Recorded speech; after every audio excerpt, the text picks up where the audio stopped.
Hello everyone, আসসালামু আলাইকুম। Welcome back to my channel. আশা করি সকল ভালো আছেন, আমিও ভালো আছি আলহামদুলিল্লাহ। তো আজকে আমি তান্দুরি চিকেন দেখাইমো কিলাখান তান্দুরি চিকেন বানাই। তো আমি কেন চিকেন ব্রেস্ট লইলাম, লইয়া এখন তান্দুরির পাউডার দিলাম আর দিলাম লবণ, এখন দিমু লেমনের জুস, এখন দিলাম অয়েল। তো দিয়ে এখন বাড়াইলে আমি সুন্দর মতো মাখাইয়া নিলাম, দিয়ে এখন আমি দিমু ওভেনও। তো এখন আমি ওভেনে লইলাম সুন্দর করে। তো ওভেনও আমি দিলাম 10 মিনিট। আর এবার দিয়ে আমি ফ্রাই প্যান বইলাম, বইয়া পেঁয়াজ দিলাম, এখন দিলাম হলুদের পাউডার, এখন দিলাম আমি একটু কারি পাউডার দিয়া সুন্দর করে পেঁয়াজরে বালাইলে বাজিয়ে নিমু। চিকেনের লাগি রেডি করলাম। তো আমার এবার দিয়ে চিকেন গ্রিল হইব আর এবার দিয়ে পেঁয়াজ হইব, ইজি করলাম আগে।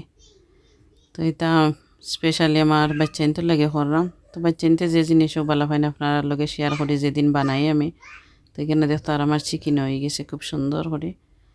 তো এখন আমার চিকেন হয়ে গেছে, তো আমি পেঁয়াজও দিলাইছি, পেঁয়াজ আগে বাজি লিছি সুন্দর করে। আর এখন দিলাম কোরিয়ান্ডার পাতা দিয়া, এখন 3 থেকে 4 মিনিট কি রাখলাম কুকারের উপরে। আর এখন আমি দিমু আমার ছোটো ছেলেরে দিয়া দেখাইমো যে কিলাখান মজা হয়েছে, কি তাই খাতানোর খাওয়ায় আপনারা বুঝবা কিলা মজা হয়েছে। কেন আমি দিলাম কিডনি বিনস রাইস, এখন আমার ছেলে খাইরা।